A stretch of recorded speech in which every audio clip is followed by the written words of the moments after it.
Welcome to NorCal Tea Party Radio. All across the nation, the party's just begun. Voices speaking loud and clear, there are battles to be won. Gather here to reunite, join the revolution, 'cause we are strong, standing tall, upholding the Constitution. We the people say. And now the host of We the People NorCal Tea Party Radio is Ginny Rapini. Jenny is the coordinator of the NorCal Tea Party. Welcome to We the People Radio. This is Ginny Rapini with the NorCal Tea Party, welcoming you this bright, sunny day. I want to first tell you who we are. What does the Tea Party stand for? Because we have not been given proper press coverage. We are not the angry mob. We are not terrorists. We're not even AstroTurf. We stand for three things: fiscal responsibility, constitutionally limited government, and the free markets. And we know that people across the spectrum agree on those three things. And we stay focused on those three things. We're not Republican. We're not Democrat. We are conservatives wanting to take our country back to her founding principles. That's it. Nothing more, nothing less. Another thing is, because we are neither Republican or Democrat and are nonpartisan in all what we do not accept any funds from any political party or any political action committee that would be connected with a political party. We are independent and we are conservatives, and we are here to make a change. Our sponsor this month is Del Rapini. Yes, same last name as mine. Del is a developer and a fighter for personal property rights, and we thank him for his sponsorship this month.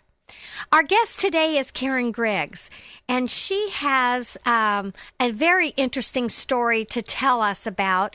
She'll be discussing voter fraud and her firsthand experience with this situation. Welcome, Karen. Hello. Well, I want you to first give us an idea, before we go into all the ramifications of voter fraud. Tell us what your experience was in, I believe it happened in either Stockton or Lodi? It happened at Stockton, in front of the Walmart in Stockton. I had always heard of voter fraud, thought it was a few dead people that voted and really didn't pay attention, until I had run to Walmart to buy a little space heater and was waiting for the bus because I don't drive. There was probably 20 people waiting for the bus, and two young men approached and started asking people one by one if they would like to sign a petition to extend the prison sentences on sex offenders. And people signed, and they moved to the next one. And by the time they got to me, it's like, well, I'm not a huge fan of sex offenders, and I don't think they rehab really well, so sure, I'll sign. So he pointed to where, and I signed, and then he said, here, initial here so I can get paid. And I had signed a lot of petitions in my life, and not once do I ever remember somebody saying an initial here so I can get paid. Mm-hmm. Then the alarm started going off, because I've also never seen a petition for something like increasing jail sentences where it was one signature per page. Oh. So I pulled it off of the clipboard, and I couldn't see it really well, but I knew it wasn't a petition, so I just said, this is illegal. You can't do this. And the bus came, and I came home and stuck it on my machine and read it, and it was like a voter registration card, which really, it upset me, it angered me, it frustrated me. And I called the registrar's office, filed a report, luckily kept the voter registration card so they had the ID number off of it to track it. And now, Karen, one thing led to another. And you're already a registered voter, is that correct? Right. And so what would this have done? This would have given you 2 votes? Well, he would have kept it. They had torn off the receipt at the bottom of the whole stack of cards. Mm-hmm. He could have registered to any address he wanted to register. Because he didn't have your address. Okay. And the initial where he asked me to initial to so he could get paid was actually initial the box which said I wanted a permanent absentee ballot. Okay. Well, so they could have written in my address when I got ready to go vote. I would not be on the rolls anymore. Right. And I could have done a provisional ballot, but then again, if I didn't vote, they had a free one.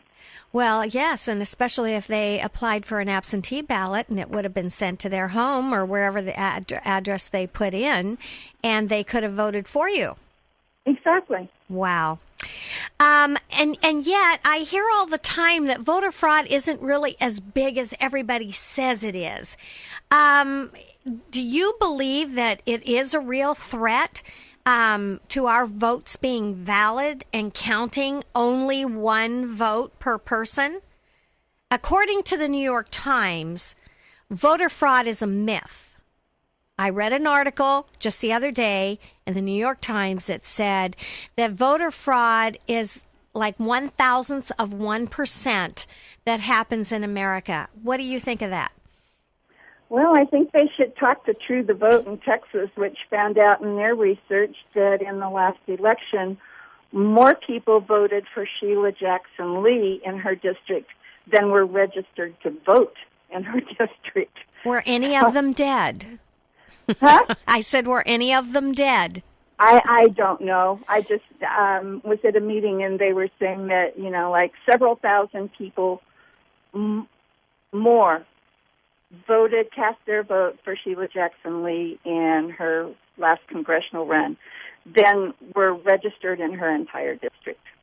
I know that in Southern California, when they started working the rolls down in San Bernardino County, they had an instance where they had what was purported to be an apartment complex with 60 apartments, and there were 10 people registered in each of those 60 apartments. When the person Googled the address, it was an empty lot. But then Google is sometimes a couple of years behind, so they drove out to the address, and it was still an empty lot. So there were 600 registered people at an address that did not exist. So there is voter fraud. The New York Times lied to us. I'm stunned. Aren't you? Yeah, I really am. Tell me something, Karen. What do you think about having to show an ID when you register to vote? I have to have an ID to do almost everything I do.